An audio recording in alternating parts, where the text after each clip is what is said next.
Back to episode. This is episode 9 of the size up. I have 8 written on my note boards, but it is episode 9, and it is going to be a totally different episode. This is totally a random thing that I decided I should do. We should do, and I think it's going to be kind of cool. So we may stumble along as we do this, but we're going to try and do a deep dive on the Apple TV show Ted Lasso. And I have with me my great friend Kim McIntyre, right? Oh yeah, McIntyre. McIntyre, that's what I thought. From Street Parking. Kim and I met in the fitness world like a year and a half ago or so, right, Kim? I'd say. Yeah, can you believe it's been that long? And yeah, it's crazy, right? It's crazy. It's always like, Hmm. it feels like this last year has been the longest year ever and the Yeah, fastest year ever. exactly. So that's a good way to put it. But then Ted Lasso comes along into our life, and I feel like this is a good part to say a quote that I found online because I did do some research. Crazy for the fireman to do some research on anything, right? But um, Carolyn Framp from Variety magazine described this show, Ted Lasso, as at a time when just about everything feels catastrophic. There's something undeniably satisfying about spending some time with good people who are just trying to be the best they can on and off the field. What do It's you think, good. Kim? Is that Ted Lasso? Yeah, Right. That yeah, that and sounds I good. believe that the title of that article is like, I can't believe I watched Ted Lasso. But before we I'll get have too to read far into that. the show and talking about that, even though I wanted to start it off with that quote, because that has a lot to do with what it is you do. Tell us Mhm. a bit about you, where you are, who you are, and what it is you do. Okay. Yeah, so we obviously met, like you said, through fitness circles. So I'm well gosh, I'm my official title. We don't do titles very much over at Street Parking, but Operations coordinator, operations operations manager. coordinator, Yep, over at Street manager. There Parking. you go. Yep. And I've been there, gosh, almost 2.5 years. For people that don't know, Street Parking, we're an online fitness program slash community. So we provide, um, right? We provide workouts for people to be able to do anywhere, whether it's at home, at a gym, which maybe this year hasn't been as much, but this is something we've been doing for years. So for us, we're really fortunate. We didn't have to pivot or change anything that we were doing. It's what we've been doing. We are for anyone and everyone. You could say our mission is to help people take control of their fitness.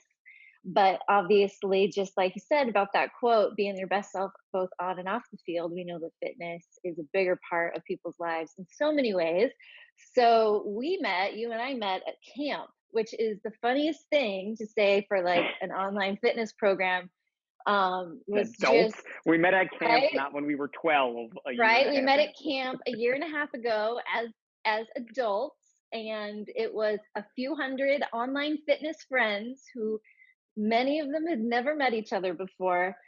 We hosted it, Street Parking hosted it out in New York, and it brought people together, and we wanted to have some fun together. We wanted to make some of these online, like, you know, meetups that happen with people, the way that they find each other using social media, a lot in our private Facebook group and online in our Instagram, that they had the opportunity to come together and hang out and have some fun. And I think, honestly, like you're saying, kind of some of the correlation between Street Parking and TED is that maybe sometimes, like, you don't have to take everything so seriously. So yeah, we had summer camp and we met at summer camp and that was a blast. And now we just shoot each other, right? We're So kind of fun. like We pen met. pals. I still, yeah, we're like online pen pals now Yep. from Yep. summer camp because Kim is based out on. Is Are you guys still considered the West Coast where you are? I guess that's the West Coast, Oh, right? yeah. Oh, very much the West Coast. Like, Yes. I'm okay. actually from Portland. So I am not a transplant. That's one of the like random things about me on the staff. So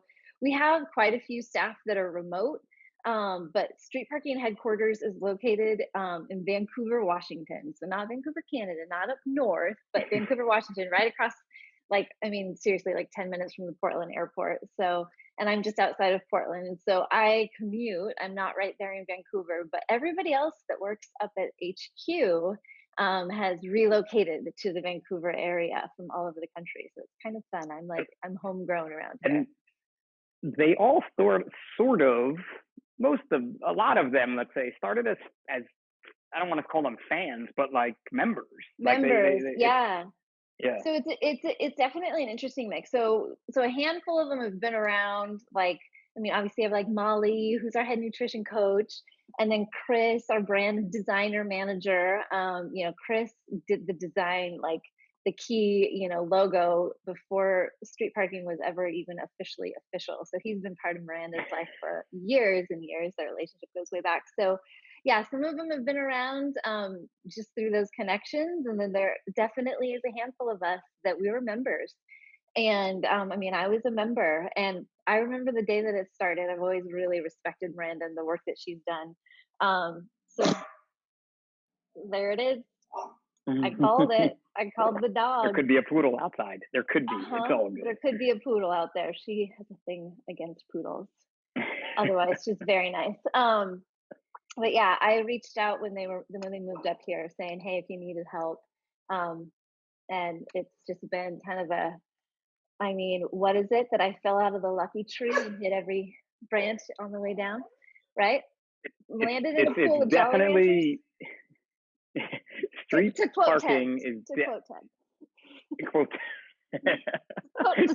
We're just dropping them before we even get there. I love it. Throwing in some Ted quotes, like, what the hell is she talking about? She fell out of a lucky tree. That's so not me. I don't say crap like that, but now I watch Ted and I do.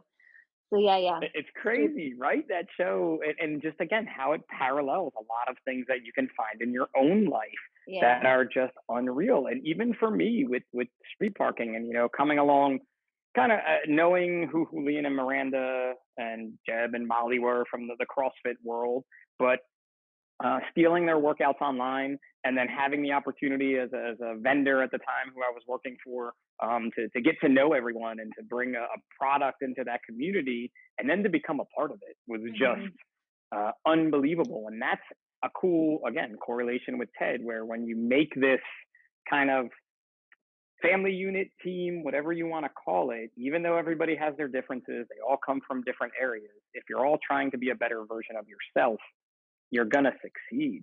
And even that, like, take control of your fitness, prior to street parking, I think a lot of people thought that I was like totally in control of my fitness, and I probably thought I was totally in control of my fitness.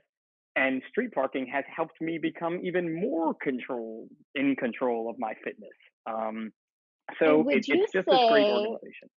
Would you say that it's impacted you outside of taking control of your fitness? Would you say that there's something about the approach to fitness that transcends the fitness experience in your life, that maybe things, like I see a shirt that you're wearing right now, would you say that it's affected your mindset outside of it? Yeah, that's what's pretty wild about For sure. This is the Street Parking More Than Nothing shirt. Kim is wearing the Street Parking Championship shirt, which I did not earn this year, and I somehow think there's a reason that she's wearing this, because my team did not win. I may have to text a kid to go get my one from last year, because I won last year. My team. I had a different shirt on underneath and everything, and I was like, wait, Pip didn't win, and I did, and so I should wear this today. And this is the fun part of street parking, right? That we this little bit of competition, but these things that make you better, this more than nothing attitude, and that had been something that I had been touting in the emergency services field, that you can take fitness and turn it into your life. You can take the lessons you learn in a workout, that extra push you have, and that's the push that we need when we're at work to keep us going. And a great part of street parking for the folks out there that are in the emergency services is how many of us there are that subscribe to street parking. Fire, police, EMS, military, on Tracy's end, physician assistants, nurses, doctor, everybody, you name it, you guys have it. And when you put all those people together, especially in a year like this year, street parking dealt with some pretty serious topics as this year progressed, just as we all sort of did, but as an organization. And the handling of it, the way that they handled it, made, I think, every member think about some things a little bit differently. And it's pretty amazing to be part of that. And that again translates into Ted Lasso and thinking things differently, right? Yep. And Absolutely. speaking of your boss Yeah, texted yeah. me earlier and said, "Am I supposed to be on your podcast today? Because it's on the calendar, and I don't remember telling you I was doing this." We talked about them coming on because at some point I want to have them on the side them, and That's so funny. I'm like, I should have been like, yeah, we were all set up to go, but I'm like, Completely. no, that's gonna be Kim. I guess you guys share a calendar. Yeah, apparently I put it on the HQ one. So So everybody who, at HQ knows we're recording this right? now, and they're going to be so Right? excited to listen to this deep I just would dive. have appreciated if everyone would have logged in. That would have been great. Oh, that would have been good. I was actually wondering, like, I should have just sent her the link and been like, "Yes, we're going," and just saw what happened from there. Right? Right? It is Ted like I know. So the reason too this all got started, and to talk a little more about Ted, like we're supposed to be talking about Ted Lasso is a show on Apple TV. It was released in August of this year. Um, Super quick watch, 10 episodes, 30 minutes each. I've now watched the season twice because what happened was Mrs. Pip started watching it, and I saw her watching it and was like, what is this? With like, well, football, soccer. I'm like, what are you watching? And she's like, this show is epic. You should watch it with me. And I just moved on. So I didn't jump in until about episode 4 or 5.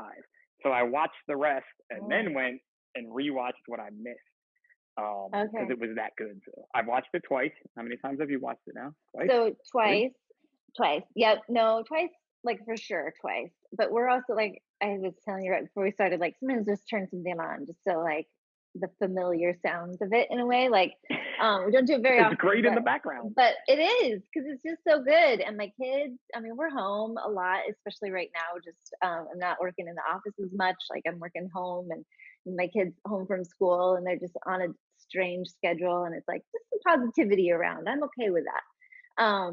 Yeah, we'll do that with that and There's Parks and nothing Rec, wrong with that. right? So So funny. I can I tell you how I started watching it because this is what is so yeah, great to me. So my oldest, I have 3 boys, and my oldest he'll be 16 in a few weeks. So he has played soccer since he was like could walk. He just loves soccer, and that's his sport. And I mean, he's gotten into watching a few other sports here and there now, especially this year more because there's like that's all you can do is kind of watch old ping pong. documentaries or Did you you watch know, ping pong and right? cornhole when it was on? No, he actually the last dance got him, which was great. Um, so we saw when the Ted Lasso spoof happened years ago when the Premier League, right, got picked up by Yep. NBC. So like seeing that character that was created. So we just got Apple TV, like whatever trial it is that's happening. So we haven't had Apple TV.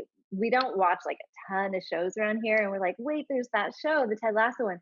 So we went into it thinking, one, we tried to get so 3 boys, like I said, was thinking, oh, it could be a family show that all 5 of us watch, and our oldest, who's the moment like the pickiest, would watch because it's about a football coach becoming a football coach, a soccer coach. And that we thought it was going to be a lot more in that vein. He, of course, doesn't want to watch it. Well, the 4 of us, my 12-year-old, 9-year-old, my husband, and I, we start watching it hooked instantly because it was so unexpected. We were expecting Right. something so different. We were expecting more of like, just kind of like, not just physical humor, but just the goofiness of football meets soccer, which is something we completely understand. Because football, like American football, was actually my first love as a sport. So I was thinking it was going to be that. And so we watched, I want to say like 3 or 4 episodes. It was 4 episodes the first night because we were like, this is so good and so different than we thought, still cracking us up, but so much deeper. Like that was the thing to me. Oh It was, my it god. had so much more depth than I anticipated. It's hilarious, but it's also just like, dang, that's gold right there. That's something to think Like about. every time you watch it, you're like, Yeah. whoa, didn't pick Yep. that one up before. Look at Yeah. what we're doing. And it's crazy too, because again, when I kind of dove online into reading about it over the past couple of days, and we started to do this, decided to do this. And Kim too, when street parking is huge, and a group of us on Facebook, Kim had put up an NFR post, not fitness related. If you're a new street parking member, NFR means not fitness related. Everyone asks, I did too, don't worry about it. About Ted Lasso. And like, of course, I just jumped in and was like, this is the way to go. And that's how this whole thing got born. Yeah. But I had no idea. It came from when NBC bought the rights to the Premier League. Jason Sudeikis came up with this. It was only 2 commercials, and it was basically him being like an arrogant idiot American and not understanding football, English football. He then took that character and totally made it into this epic, great coach, no arrogance whatsoever, but still stumbling along into the rules of how football works and how it's played in England, all while having his own internal struggles and things of that nature. Right? Did I get that right? Yep, Do you think that's a good without giving anything away? I think so. Yeah, I do.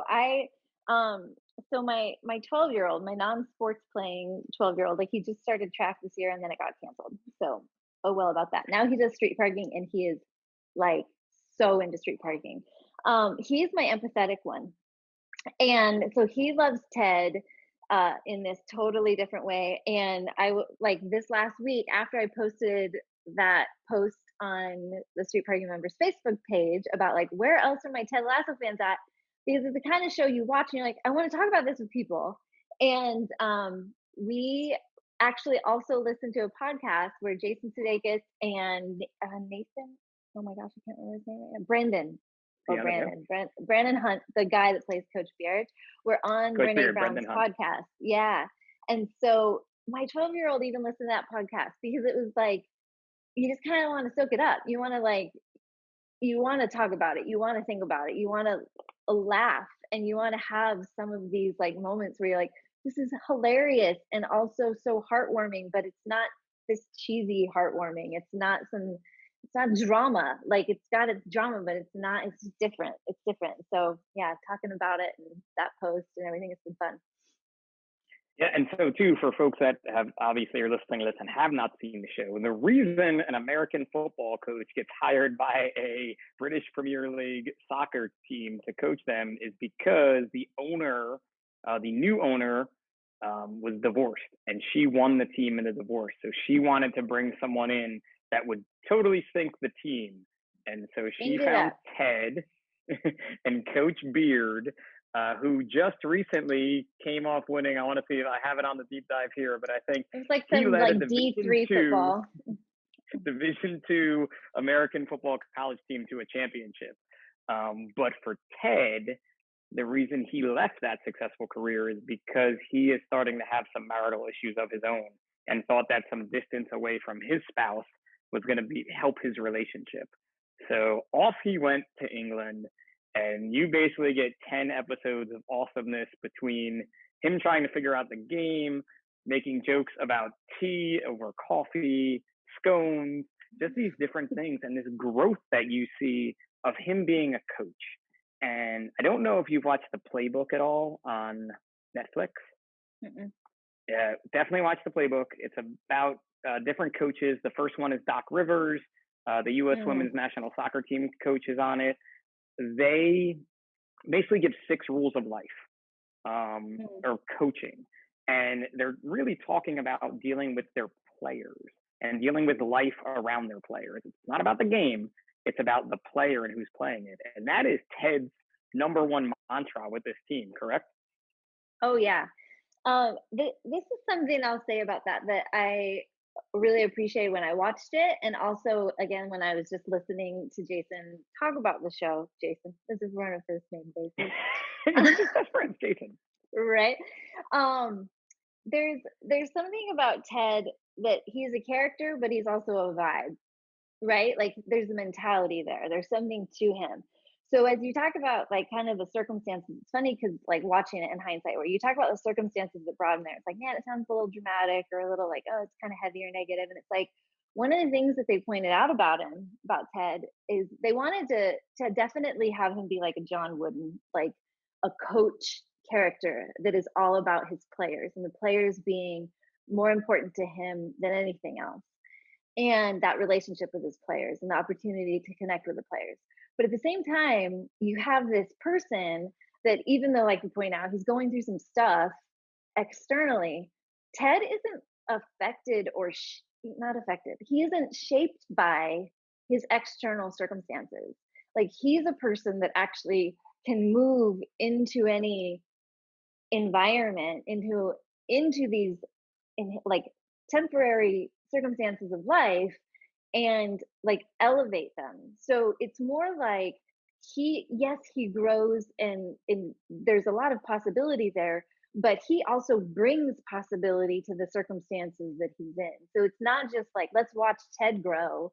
It's, let's watch like the environment that Ted has an impact on grow. Let's see what happens in that way, because it's not so much about, oh, these things are happening to me. So you have this player that, or this person that's in this place, and it's about Ted growing. It's like the impact and that influence all around him, and what he draws out of people, whether it's his boss who's going through her circumstances, or his players, or his staff, the reporters, all of that. Like, what does he bring out of them? Everyone around him, right? That Mm-hmm. optimism that, Yep. listen, I mean, I could never imagine that the way that his optimism is on a whole new level of optimism. Yeah. And we're definitely talking about a show here, but you have to remember that even just that little bit of optimism going into things is always perfect for anything.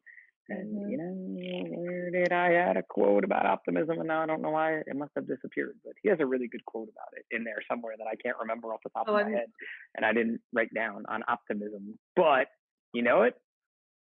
I don't think I know it. I don't No. think I But wrote it's it like I down said, either. I was like, mm-hmm. when I came out into the garage, like I had my coffee because I do like tea, but it's not like Ted, who's like, you know, how do you take your tea, Ted? And he's like, well, I tell you to take it right I back to the don't. counter because there's been a mistake, right? But my kids are inside. I made some meatloaf muffins and I snuck some broccoli in there, and they actually busted me while I was chopping up the broccoli. But I'm like, guys, eat the meatloaf, man. It's got some broccoli in it. You'll be Right. fine. I'm like, my kids are eating broccoli. They're like, this tastes so good. That's like that Ted strut.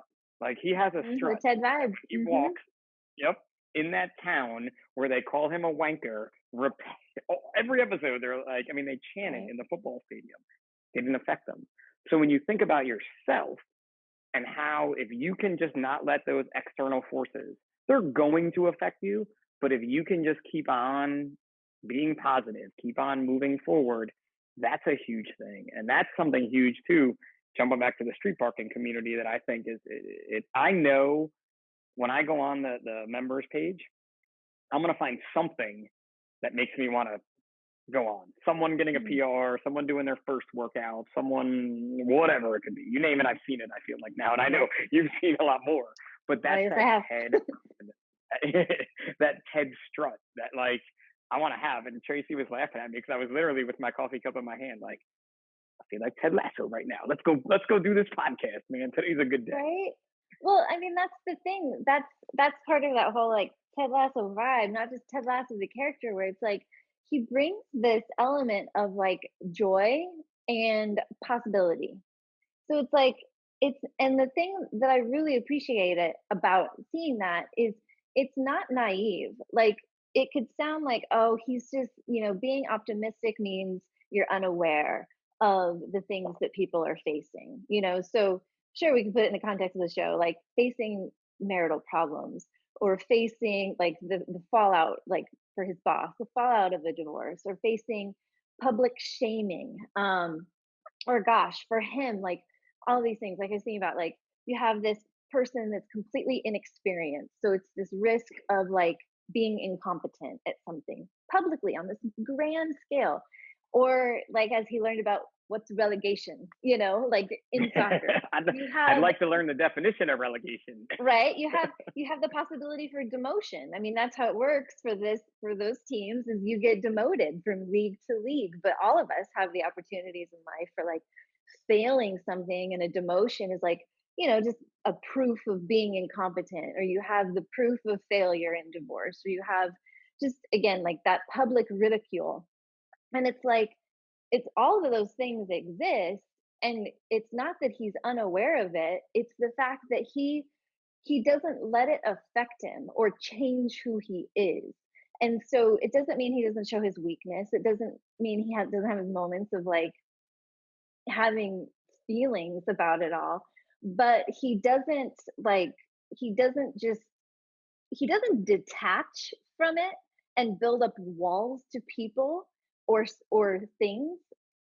He rises above it, because I think that's one of the things like that I think human nature is like, out of whether we have, a fear of failure, or on any level, or you have that public ridicule that he faces, right? Like that could be a lot of people's like worst nightmares, just walking around Oh being my like, oh God, yeah, yeah. like, like Keely, one of my favorite characters, like, hey, don't search Twitter with your name and wanker, because it's like she's trying to tell him like you are being publicly ridiculed, and he's like, no problem, no problem. But it doesn't change him. He doesn't get hard from that. He doesn't put up the walls to people. Like he's still, in that Walt Whitman quote, he still remains curious and non-judgmental, and just like, I'm just going to keep leaning in and rising above, lean in and rise above. So he's not naive. Like he might be happy and it might be funny, but there's not this like, well, you're an idiot to it, Well, like, that level of like extreme that I feel like we've really gotten to in our society, and I'm using my yes. hands here because I'm Italian, and I don't mean left and right, but I guess that's what we're kind of. There's this No, the extreme, right? You know what pendulum I mean? swinging. Yep, for sure. Exactly. Right. And you have this guy who's like just not, his pendulum is sure swinging, but he's always trying to stay on the positive. And I feel like if more people would do that, would just focus more on the positive. Like there's always going to be negative. I mean, there's a whole stadium of people calling you a wanker right now, but you're still out there and you're like, come on, we got a game to play, boys. Let's go. I don't Right, understand all sides, but maybe one day I'll learn it. Someday I may right, learn that one. right. One of my favorite little scenes about that, like, um, that I thought has an impact, like it's just an example of the impact around him, is, in sets the scene where he lives, is like you go to the same bar, you see the same fans, the same people, all of that, right? And they're always ridiculing him, and yet he still knows their name. So those Yep. three, there's going to be those little geek moments. Those The three three barflies. fans, right? The three barflies, and they're like, "Oh, wanker," and he's like, "Oh," and I don't even remember the guy's name. And one of them is like, "He knows my name." So here Yeah. they are Right. mocking him completely, and that's what they've been doing, is mocking him, and just calling for his firing all season. And he says, "Hey, I know your name." And so it's like he never stops seeing people and treating people in a respectful way and in a kind way, and in this like, it's I'm not that whole thing of like not putting up the walls to people. And it's like, man, could you imagine?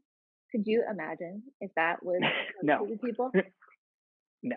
right? No, I couldn't imagine in that situation. And who, especially when we talk about the town, the first person that accepts him is the little soccer girl. She has a Oh name yeah, too, whose name I can't remember, but right, like all of a sudden she becomes like his little buddy, and it never happens in the show. It's one of those things I picked up in the second watch where I'm like, this little girl thinks he's onto something now. Like that, yep, that's it. And those three bar flies, the barmaid too, like all those people oh in that yeah, town. Which, in my deep dive, that place exists. It's not a fake set. You can go take pictures there in front of that bar and wherever that town is. I didn't get that far, but you could totally do that. So on your which Hogwarts would be a tour of England, blast. do a Go Ted there Lasso too, tour as well. make it both. I would highly, Appreciate that. highly recommend to get in there and do that one. And I think too, we're kind of getting into it a little bit, and you said it, but like his relationship with building up his players, right? So here he is, foreign country, foreign sport, for lack of a better term to him.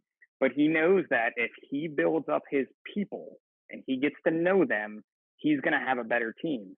And in that first episode, he has Sam is his birthday, and he basically takes up a collection from the team to get Sam a birthday gift, Yeah. which I thought was one of those like little things that as a boss to do for your people is just unbelievable. It's so funny you bring up the first episode. You're totally right, because there was something in the first episode when I rewatched it that got me, that I was like, this was the giveaway of the show to me. Like this was where we got a glimpse into everything that was to come. And it was when he first arrived at the stadium and Rebecca is walking him down to the locker room and she says, "Hey, do you believe in ghosts?" And because like there was something about, it's like this old stadium thing and they could pass by the whole thing. She's like, "Do you believe in ghosts?" And he was like, "I do. And more importantly, I believe they need to believe in themselves." And I was like, I mean, it's so funny. It's so random, right? But I was like, well, that's everything about Ted right there. Is like he genuinely wants people or ghosts to believe in themselves. So it's not like he's like, I'm going to turn you into something. Like he's not just this aggressive, like, it's about me changing you. It's about you believing in yourself enough to change you. And so that whole idea of like, not just seeing people in their potential, like Nate's great, and the possibility of who they could become and having this like, I'm going to fix you or I'm going to change you or like do what I do to become a better person. It's like I just I want them to believe in themselves. It's like so Yeah. simple, but so profound. And he does have his coach moment there in like episode 3 or 4 with Jamie Tart and about Mhm. practice when Jamie says he's too injured to practice and he goes Oh yeah. off like a good coach should, where it's really not directed at Jamie at all as a person. It's not a like, hey, F you type thing, you're the worst person ever. It's pointing out you don't want to do this because you don't want to do this type thing. And that was like a Yes. great epic coach rant. Like that's one of those where you're just like, this is a great coach. And then he just walks away and off they all go. And the team Yep. dynamic at that moment changes completely. It's so true. And that's like the flip side of not believing in yourself. Like what you just pointed out, like you don't want to do this because you don't want to do this. And so, I mean, that is an on and off the field or like fitness and not just fitness thing, like that. Yes, Yep. absolutely. That's a big one right there. Yeah, where you just need to kind of know. I love that coach moment when he just went crazy because I Yeah, thought at some point it was going to me happen. I too. just didn't know when it was gonna. Me too. I and that was one of the things that struck me when you have Jamie Tart, you have the young little rock star that believes that Jamie is so great. Jamie's biggest fan is Jamie, right? Yeah, And then you have Roy Kent, who's gosh, he's probably my favorite, like besides Ted. Um, his it's hard. anger is I his mean, it's hard. superpower. Right. Well, I mean, we could talk Enneagram. We could take a short little detour on Enneagram. Me being an 8, eights are more in that like anger vein and stuff. So I'm like, of course, it's Roy that I like. Anyway, but you have Roy, who's the team captain, the veteran, however many years he's been playing, right? And Roy is so frustrated with Jamie's antics and Jamie's lack of respect for Ted, Jamie's lack of respect for the team, all of that. And he wants coach to do something about it. Like, aren't you going to do something about this? And even Coach Beard is like, so you can do anything? He's like, nope, nope. Yep. Like, what's the good of a teacher always coming in and trying to break up the fights? Like, they have to do it within the team themselves at some point. Like, there has to be a leader that also rises from within the team to change that team. It can't just be on, the declared, by title leader to be the one directing the change. It has to be part of the entire team desiring that change. And that is such a big thing about growth. Because we see this. You're a mom, I'm a dad. You see the whole helicopter parenting. I think that's still a word. I know it was a big word before I Yeah, became I a know. I parent, but mean, I'm definitely what yeah, it's probably more than even a helicopter now. But it is. you see that whole thing, and Yeah, like you have to let your kids fail. You have to let them figure things out. You can't break yep, up every fight. You can't do that, and that's what's going to allow them to grow.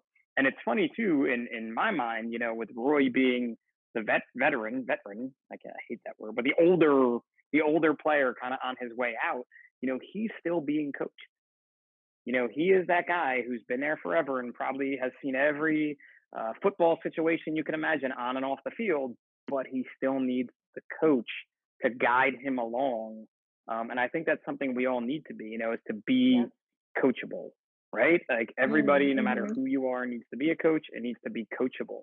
And I think that's an awesome thing with Ted. And I really hope jumping into season 2, we get some kind of a Ted mentor in there that, I don't know if it be his dad or whomever it could be, but to be there as his coach, and see how Mm, that whole dynamic works. But that's just my mind dang. playing tricks on You're, me. you're thinking ahead on this. I like it.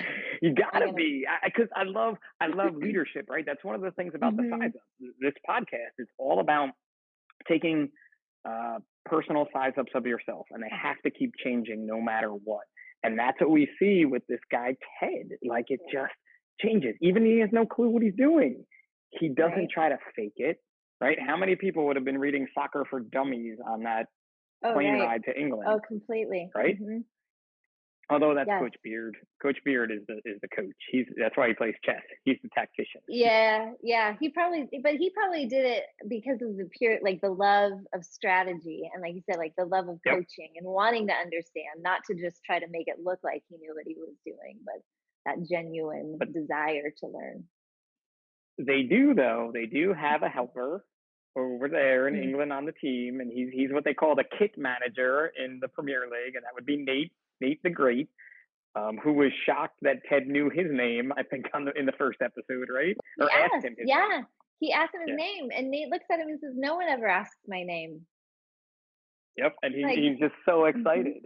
And that's when he hmm came up with Nate the Great, I think, in that whole one too. But yeah, you have Nathaniel, who's their kit manager, but has probably been around the game of football his whole life. Not exactly an athlete to go out and play it per se, but someone that studied it and knows a lot. And there's an episode in there. Oh, I don't know if it's episode 5 or so, but where Nate kind of lets the players have it and explains to oh them some yeah, of their own failures, right? oh yeah. That was such a good one. And Where Ted really pushes it. Yeah, I think that was one of the reasons I like that storyline so much, and it culminates in that scene where he has Nate give the pregame talk, and that's not giving too much away, right? He has Nate No, give no, the no, no. pregame talk, and it's because it's that whole thing of like Ted sees the possibility in people, and it's not self-serving. It's like Ted doesn't try to manipulate to get the best team around him, to make himself look good, or like when you just talk about qualities of a leader, like he's leading to genuinely lead people to be the best versions of themselves. And so it's like Ted wants to elevate people. He wants to empower people. He wants people to find their voice. And that's what I love in the storyline of Nate, this kit manager, like you say, the kid that cleans the uniforms and takes care of the field and just is so passionate and really smart, both about the game and the team and strategy and what he sees happening. And Ted is like not threatened to let this kid use his voice.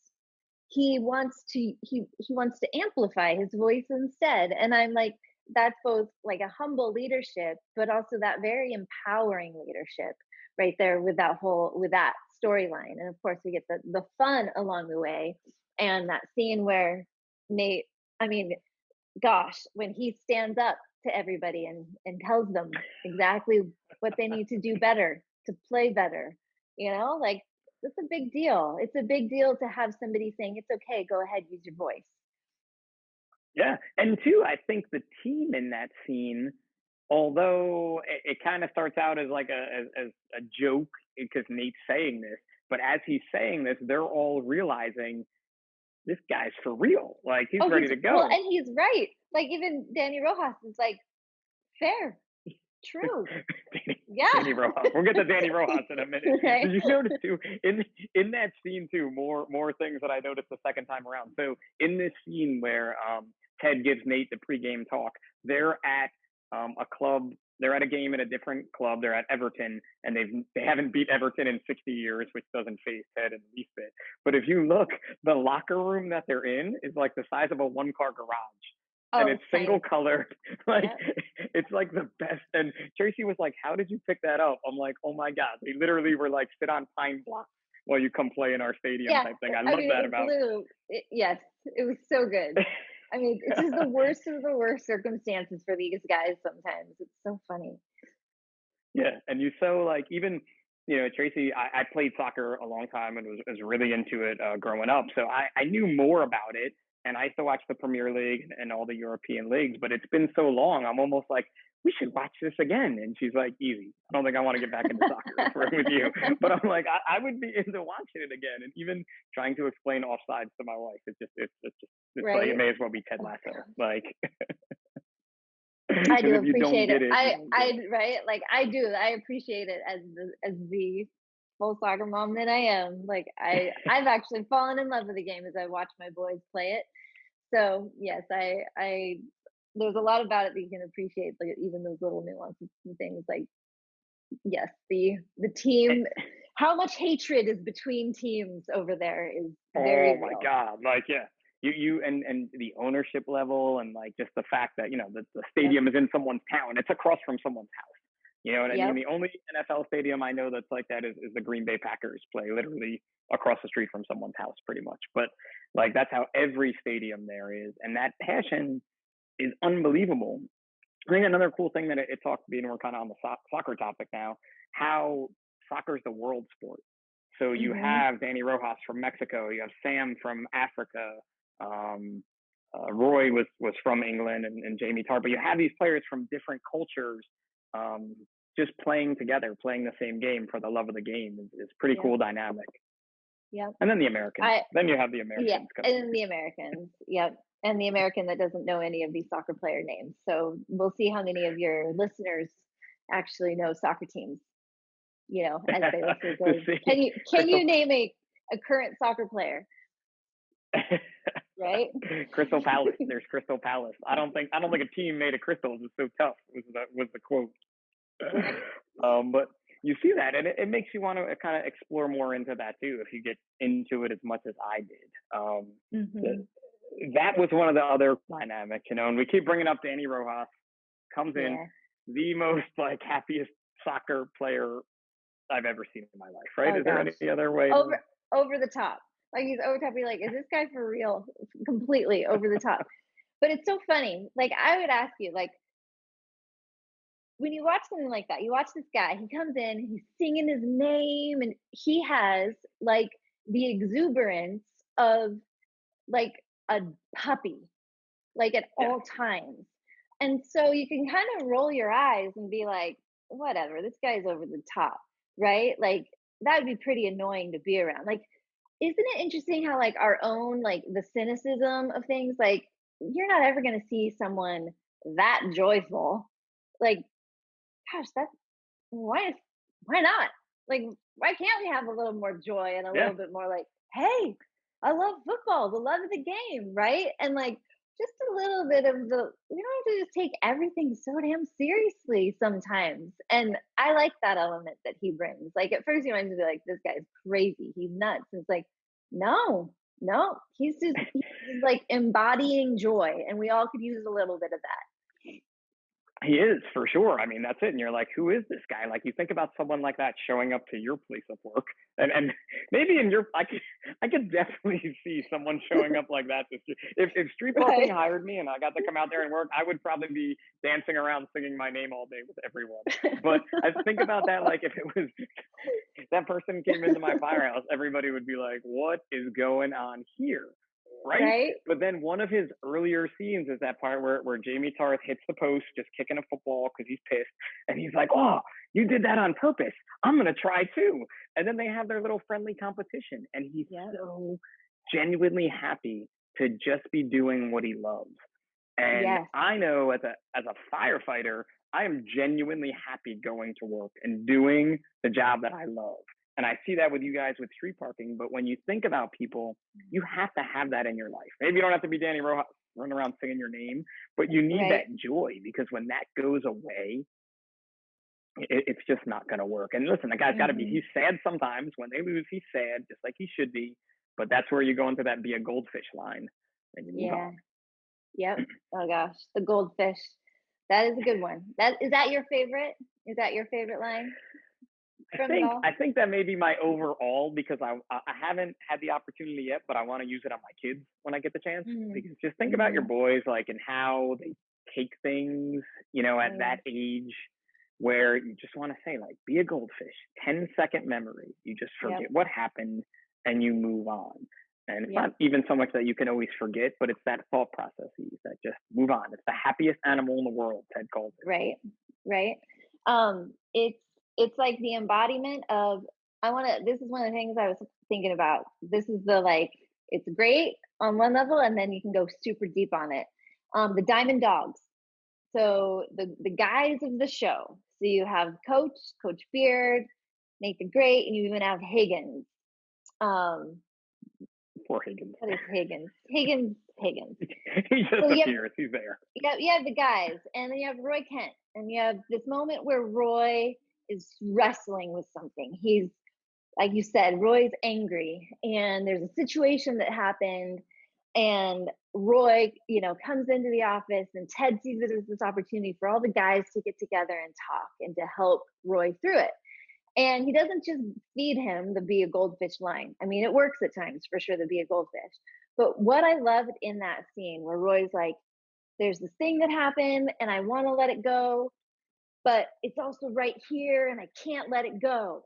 Like, I'm so mad about this thing, so insert whatever feelings you have. Like, I can't let it go up here.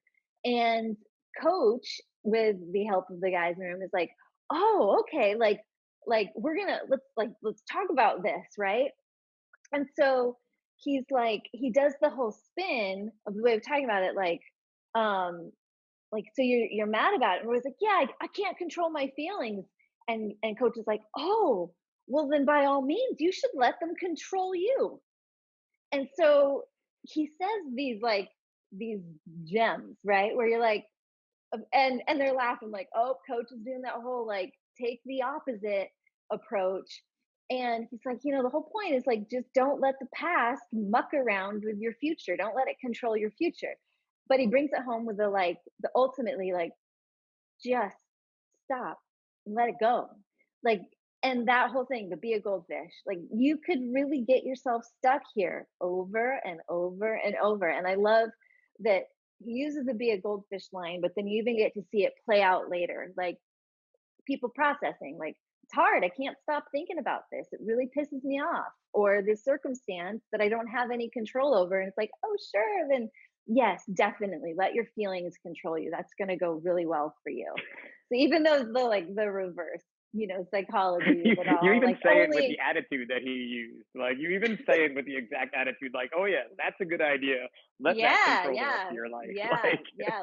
Let those lead the way because that's going to just surely bring happiness and bring every result that you want, right? Like it's just those moments are great. I like that, and I like just to keep going on that. Like one of the things I love is that little Diamond Dogs group because, I mean, Pip, I think obviously you have a podcast and you're willing to go like let's go deep on some stuff and let's talk through this, let's kind of see some things and not just like yeah, that's happening, like you're willing to talk about it. But one of those the little like I haven't read anything about it yet, I haven't read a ton of articles out there, but what I love is that he pulled together the guys. It's like let's go ahead and have some like male vulnerability, and it's not even that it's like this super intense thing, and it's not even something that it's like this intentional he's talking about it or like this is what we got to do. I mean sure they have the like let's get rid of the curse moments, but yeah. then like Nate sometimes what which I love is in the show which is is like the most ritualistic bullshit ever. To get rid right, of the football coach, we're gonna curse. right. We're gonna do this, Co- but it's awesome. it is like that's the thing is you're like okay like this is so weird but also he makes it not weird.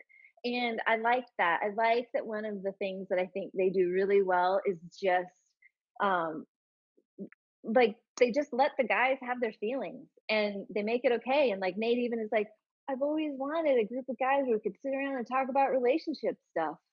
And it's like, that's awesome, you know? And so it's like they're kind of calling it what it is. Like, yeah, some guys want that.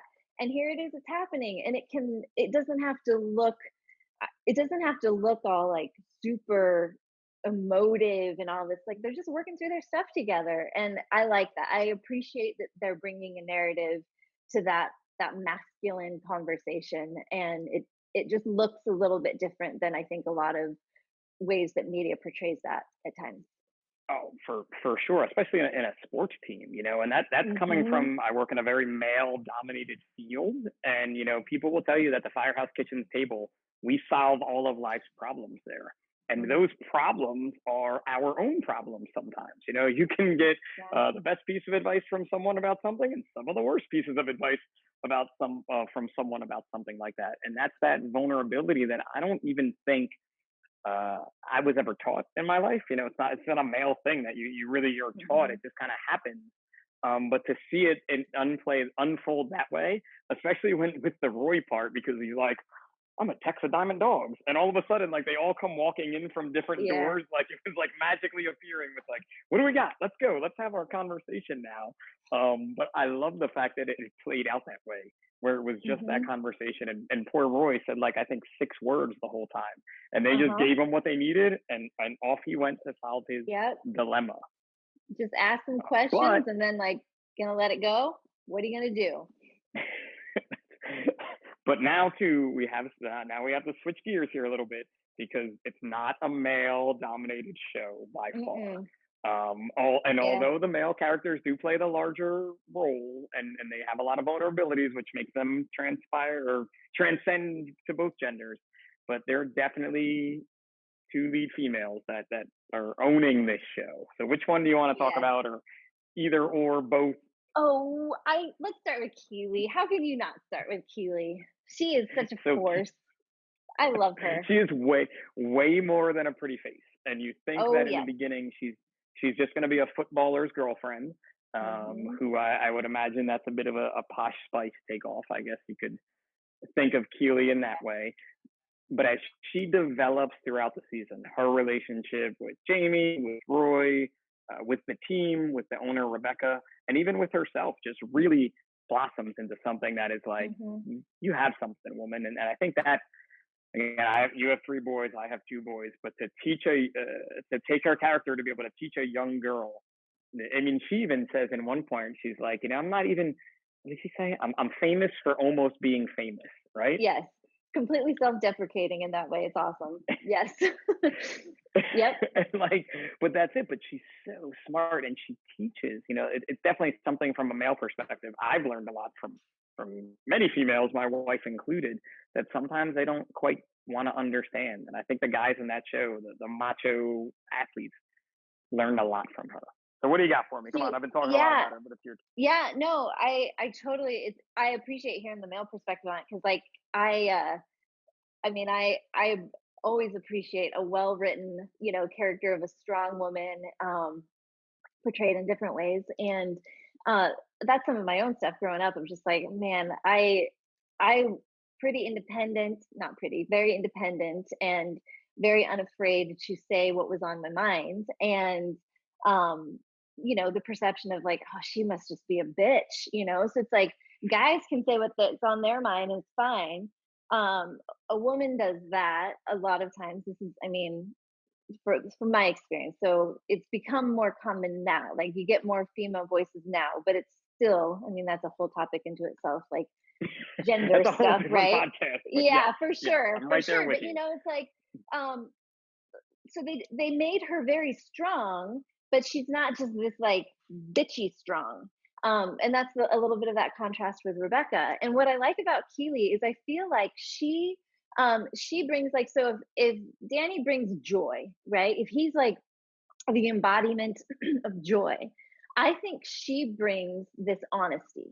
She is like the embodiment of honesty, and it looks raw. It looks like calling out people's bullshit. It means holding them to a standard of accountability, which is what you wouldn't expect from a person that you're like, well, are you just like an Instagram influencer? Or like, we Yes, don't really know yes. what you are, right?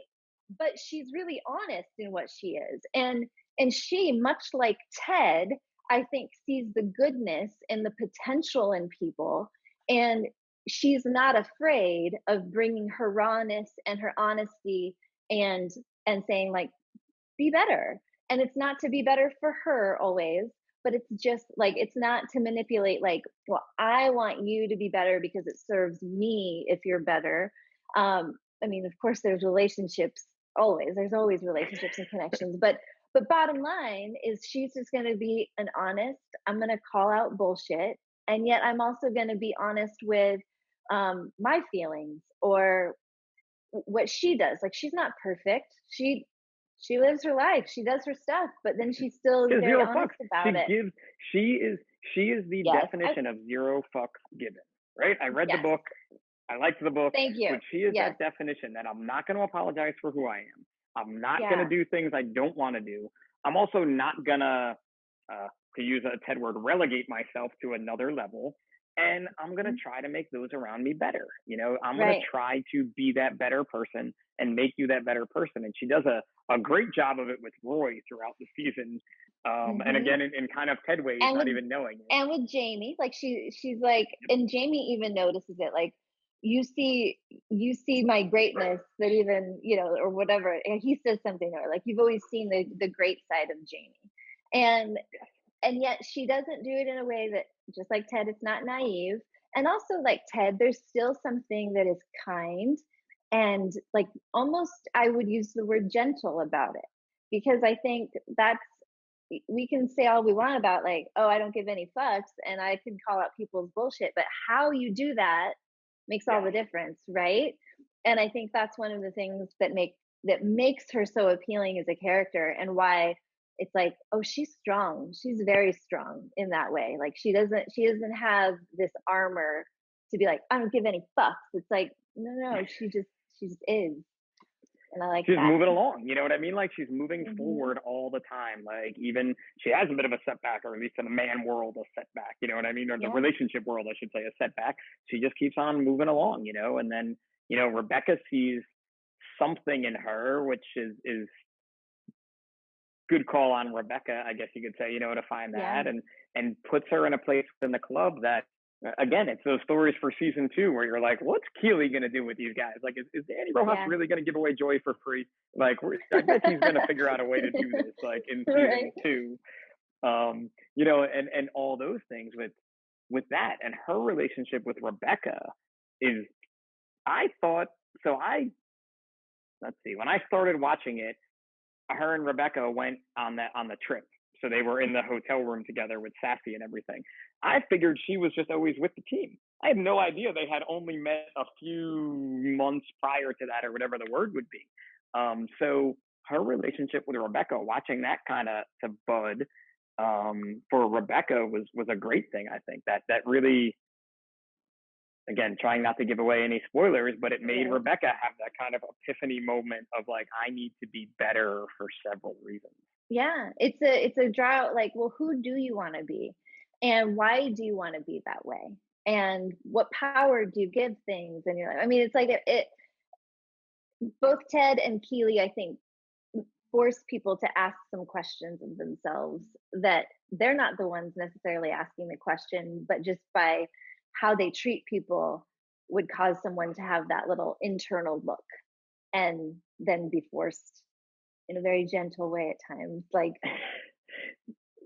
to ask, do I want to be better than this? Do you know, I'm not even sure, and I may have to watch now a third time, Ted and Keely ever even talk in the show. Yeah, they do, because Ted goes, when Keely has to be a lion or a panda for that one. Was it when they do that part, you're right. There's that whole scene with the thing. You're right. There is that part, but they're rarely together, even though they're so much alike. That parallel that we have right now with them, but they're rarely together. But yeah, I forgot that part in the beginning with the photos and such. Yeah, but that was a good one too, the lion or the panda. Yep. Which one do you want to be? Yep. There's probably good. Oh, I know there's a couple good lines off that too, and now I got to go back and watch that episode. Yeah. I like. Yes, you need to watch it. So Kim definitely said something good in the beginning of this too, where this is the type of show that just having it play in the background, just hearing some of the things, you want to be a lion or a panda, the goldfish analogy, the diamond dogs analogy. Like you hear that in the background, that's just positivity because there's Yep. so much like. So I don't have cable anymore. We cut the cord a few I years know. ago, and it's all Netflix and streaming and things. But like, there's just Same. so much negativity out there, right? And so when you find a show like this, if you have to have something on in the background, this is definitely. I mean, this is almost like I wish. So it being a Kim workout friend, I like to find good mixes that DJs make for good workout music. We all need good workout music. It can't be the same 10 songs every time. And 100%. I just found one the other day that had a whole bunch of like inspirational quotes. Like as you're like listening to one song, it's Arnold Schwarzenegger talking about things, Oh and yeah, for movie those. lines from De Niro lines from movies and things. And I'm like, man, we got to get somebody to make a Ted Lasso quote one. Like just listening to him like halfway through my workout saying something about like, hey, highlighter, explain offside. I would be in. That's motivation for me right there. Right? His honesty of not knowing that would be great. But so Rebecca is now we're really jumping around, but Rebecca's Rebecca. Ted's boss, and she goes through some changes. I think she goes through the She most does. changes of anyone in the entire show. I think so too. I would agree with that. I mean, you would say that Nate, his circumstances change perhaps, and all of the players do. Roy, I think he was always softer than Yeah, he liked to let on. So I don't think he changed much as we got to kind of like peel back the layers to see him. But Rebecca, I think for sure is one that you could see her, the influence of Ted around her, Ted and Keeley, and the circumstances affecting her and who she becomes over the course of the 10 seasons or 10 episodes for sure. and two, it's kind of painted in the show as like an unraveling of Rebecca. Like she's falling apart, but she's really not. She's sort of falling up. Yeah. As she falls apart, with every little bit that of her that falls apart, she's actually improving. And you can see that happening. And I think there are a lot of people that were in the situation that Rebecca has been in that sometimes they feel as though they can never progress forward. After divorce hits them or whatever, any bad situation, but specifically speaking to the divorce end of what she's dealing with, it's that this was the end. This was everything, and now it's over. And she goes through some hurdles as that happens, but she's always falling up. And I think that alone to me is like, I always want to be falling up. You always want to look to take a loss and make it better. And it was interesting because she had her external, I mean, it is clear, and we know it from the start, like she's divorced. She's fresh out of a very public divorce. And so her external circumstances were unraveling. And the effect, the pain from those was creating a Rebecca internal, chaos. And what's that going to make her? Right. And we even hear little glimpses of that or see her karaoke scene. Dude, about time. So she's a Broadway West End trained actress. So she is. So she nails you can that. Tell. So it's like there's even reference to like this version, the point that we get to meet Rebecca isn't the Rebecca that was like the previous version of herself before this pain. So we see someone that's become hard, and then we see someone like unraveling in ways, but like you said, unraveling up. And there's a moment where she wants to hold on to her pain. She wants, and she uses that pain. And that's actually something I'll come back to about Ted even later. Like she uses her pain and she's so fueled by that pain, and she thinks and both conscious and I think subconsciously, like this pain in me, if I punish someone else, it'll take away the pain, right? And she gets called out on that.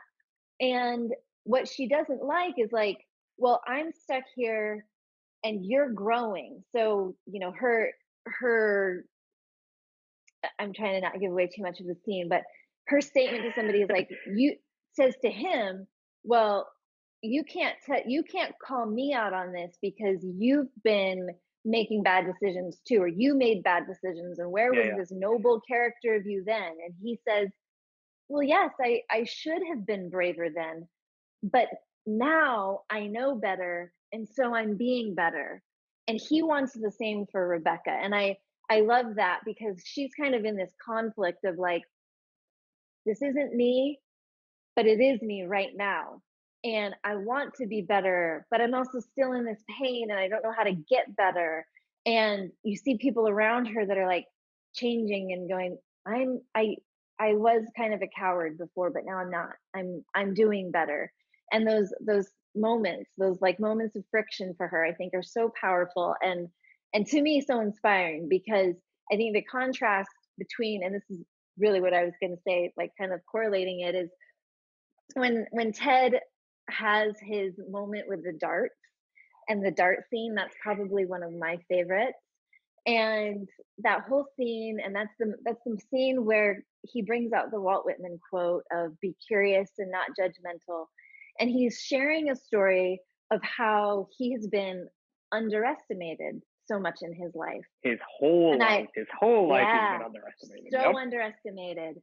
And what he doesn't say, and this is something that struck me, is you have someone that was underestimated and he could have used that as fuel to be angry or to be more of an antagonist because you see that kind of happen in people like don't underestimate me, I'm going to prove myself, I'm going to show you, and it can come out in ways that look far more antagonistic or aggressive or like the Rebecca character, like it's just this hard like seeking Yeah. revenge type of person.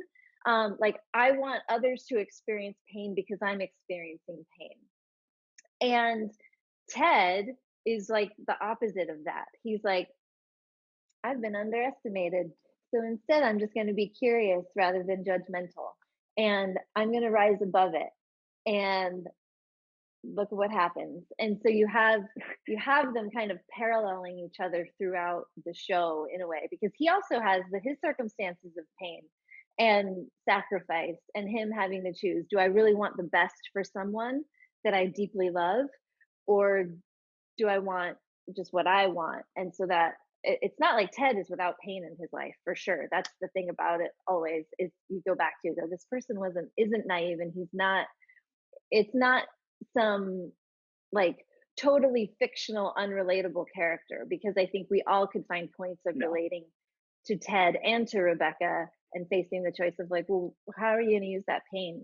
What kind of fuel is it going to become in your life? What kind of change is it going to become, like, or will it change you? Those questions. It's so real too, So because in that dart scene too, I don't know how much you paid attention to it all, but his name is written as Wanker, by the way, on the dartboard. Yep. I love it.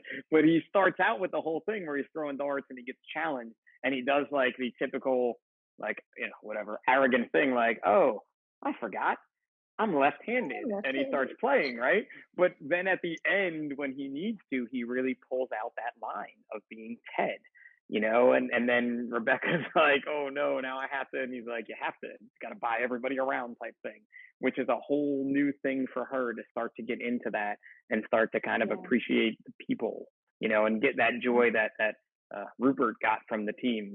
And I think that was her first moment of true joy from the team, was right there with those folks. Yep. And was an interesting scene. That scene definitely went all over the place. But you said something. You brought up something when we were getting into Keeley and going back a little bit. But remember, Nate said that Roy Kent's anger was his superpower. But remember, with superpowers only come out when you need them. So that was Nate the Great, in my mind, breaking down Roy Kent to saying, like, when you need that anger, you use that anger. Just like Roy tells someone else on the team, like, never stop throwing chairs at TVs. Like, you need that end of it, right? But that's your superpower. You don't always have to be angry. You don't always have to be this certain way. You need to use those emotions. And that's something that this show, it can teach loads of people about things. Use the emotions you need to when you need to use them. It's just another huge takeaway that I never. It's so good. To watch a funny show, like, right? Right. Yeah. I just thought I was going to be watching somebody that was stupid, that didn't know how to play soccer. Yeah, who knew? Exactly. Like, yeah. No, that was so good. Like, it's such a good. Again, I'm so excited now that I know there's going to be a season 2. But you're like, God, this really has to be good. Like, Jamie Jamie Tart is going to make a resurgence or reappearance.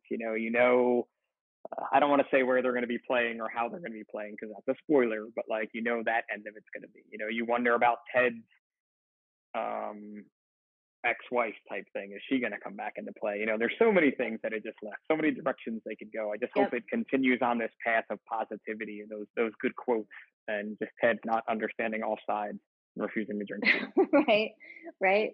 Yeah, no, I agree because I think the possibility, like, again, it goes back to like all of the circumstances can be what they are. Like we could come up with so many different circumstances of like, are we going to see Ted with a girlfriend? Are we going to see, gosh, dang, are we going to see like, what are those relational dynamics? Who's going to be on the team? All of that.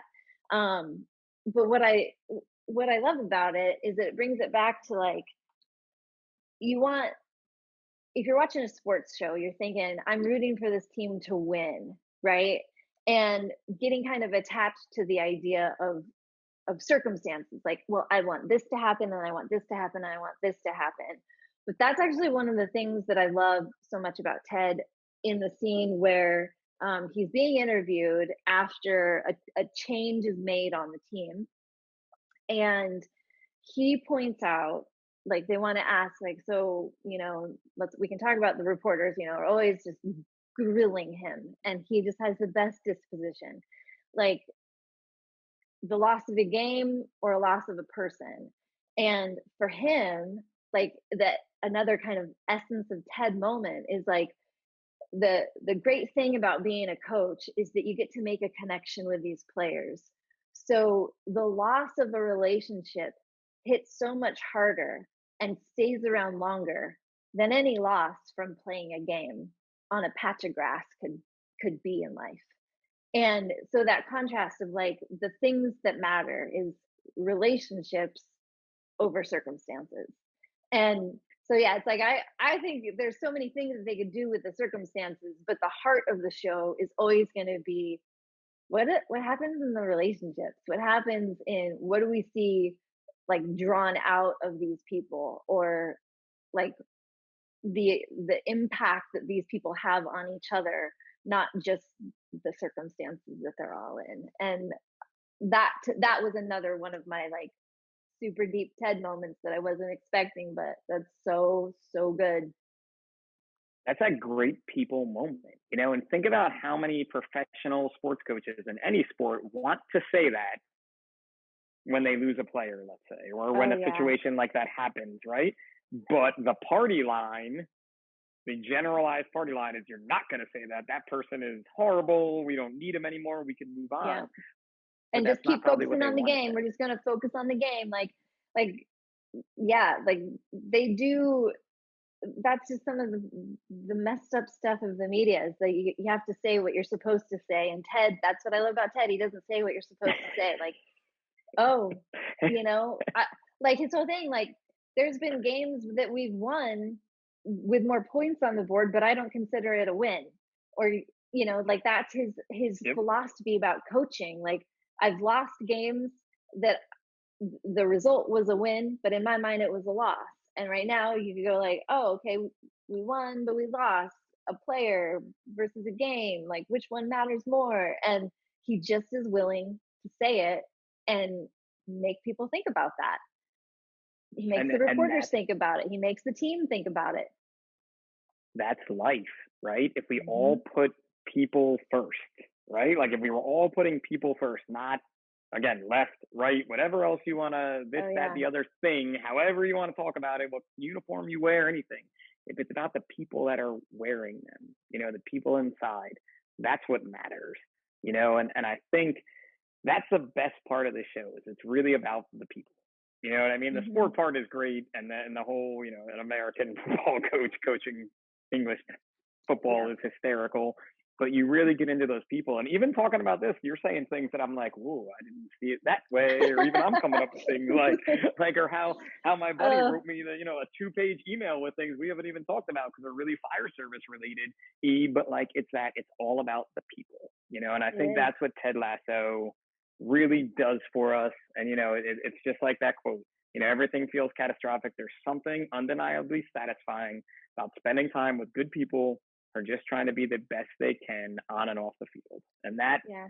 my friend, is, I think, something that street parking has given me and has taught me to be more than nothing.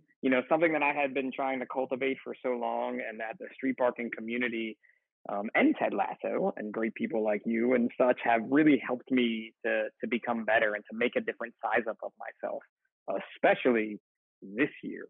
And Yeah. you, with that back end of everything with street parking, it's just, it's crazy to see how, when you put the people first, even, it's granted it is a fitness group and it's all about fitness, but people doing the fitness that matter, and the fact that they're doing it, is key to me.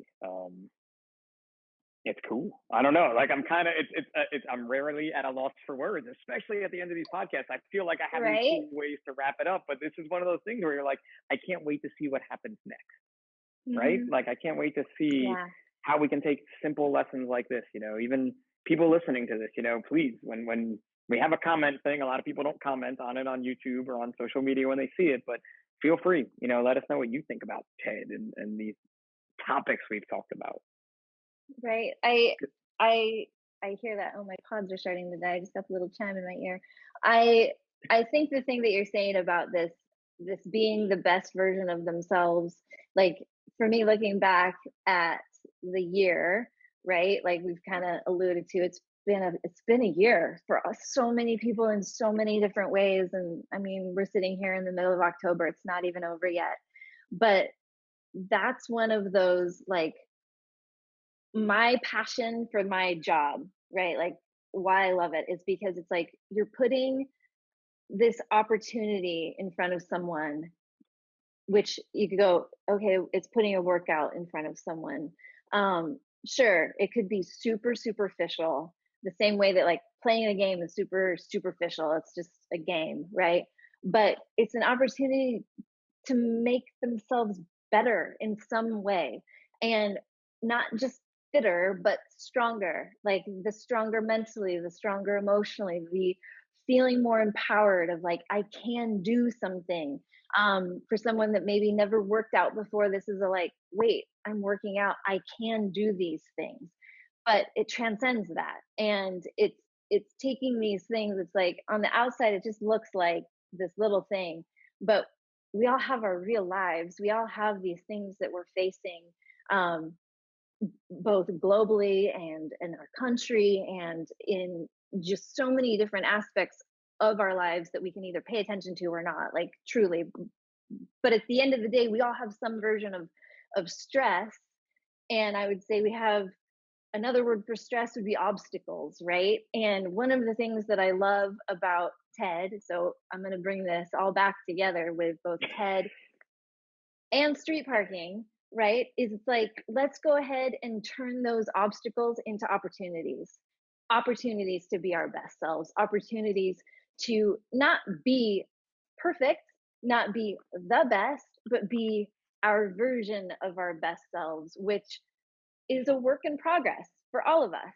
Like, it's just a little bit better every day. Or maybe Ted having a moment and waking up the next day and apologizing for biting someone's head off. Like, it's the littlest things that go the long way of becoming, your best self. And if you think about the power of what happens if you put, and we see this in the team, we see it in a soccer team, you see it in your fire department, I see it in my online community, the interactions of people that we're rooting each other on to become our best versions of ourselves, both for ourselves and for each other. And the impact that that makes is something that I think is so vital, because, like you said, we're kind of all over the place in a lot of ways that could otherwise feel pretty isolated or polarized or any of those things. But when we come down to, like the Ted version of, like, I'm just going to look at someone and ask them their name and then treat them with kindness and respect.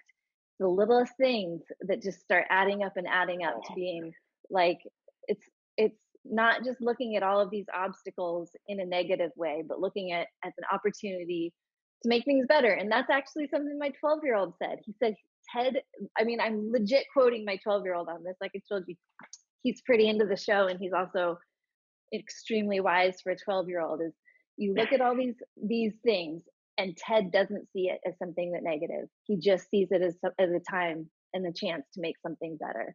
I'm like, that's what it all comes down to. But yeah, that is the perfect wrap up to this, I think. Aside from biscuits with the boss, because everybody needs some biscuits with the boss, and that little gesture of biscuits with the boss, I'm gonna do it every day, whether you want them or not. Even she, in her kind of like Elsa comparison there, you know, she's like, "You're gonna do this every day, aren't you, Ted? You're gonna bring these to me every day." Because she definitely has that Elsa Ice Queen comparison in the song that she sings in the beginning of this. Did you hear anything I said there? No, you have to say it all again. My pod's literally. So I said with biscuits with the boss there, you know, it was that, you know, she's like, "Are you going to do this every day?" And he's like, "Yes, ma'am, I am." And I said she has that comparison to Elsa the Ice Queen there in her song that she sings, like bringing it in. It's just such a well-written show, like just genius is an easy way to put it.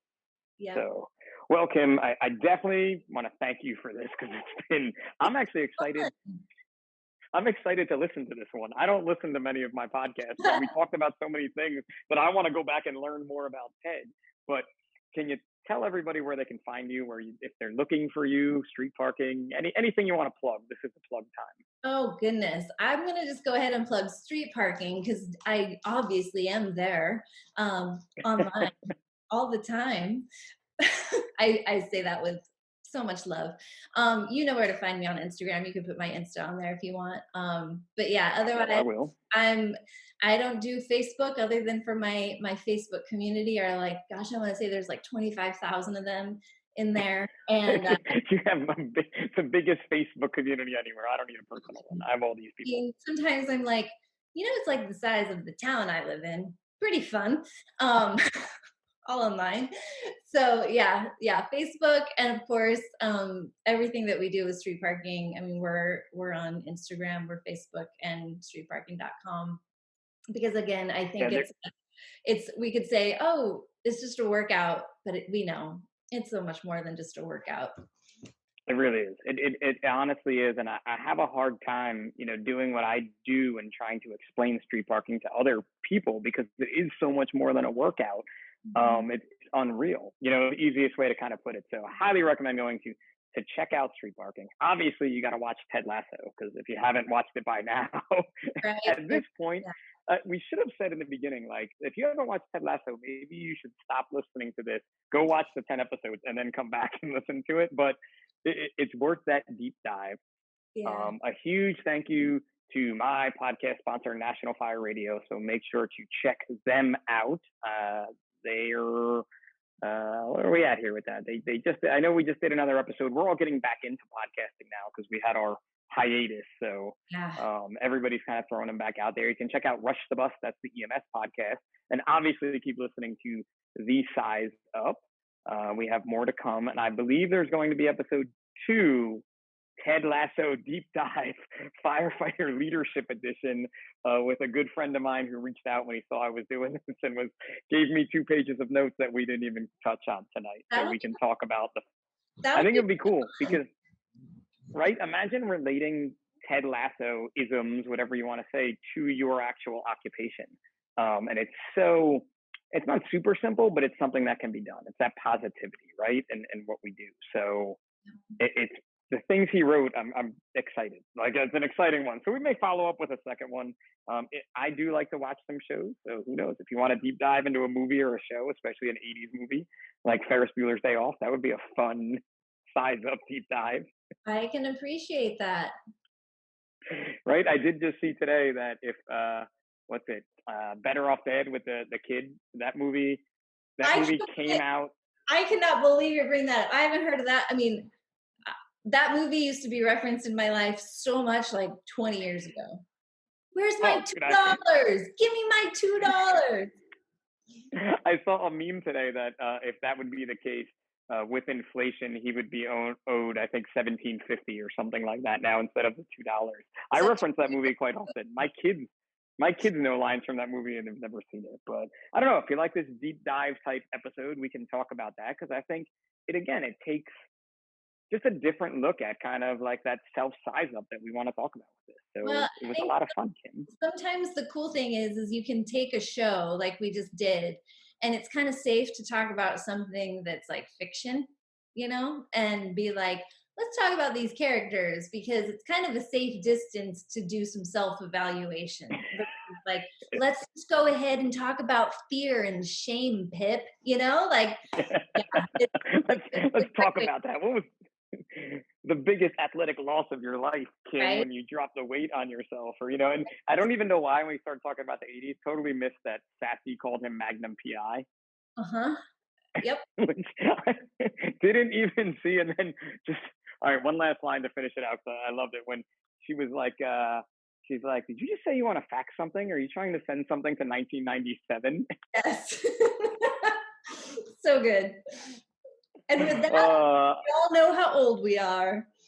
that's pretty much it right there. But so cool, Kim. Thanks for joining me on the size up Thanks tonight. for This was asking. a lot of fun. Yeah, it We was. may have to do this again. I would love Watch to. another show. All right. Cool.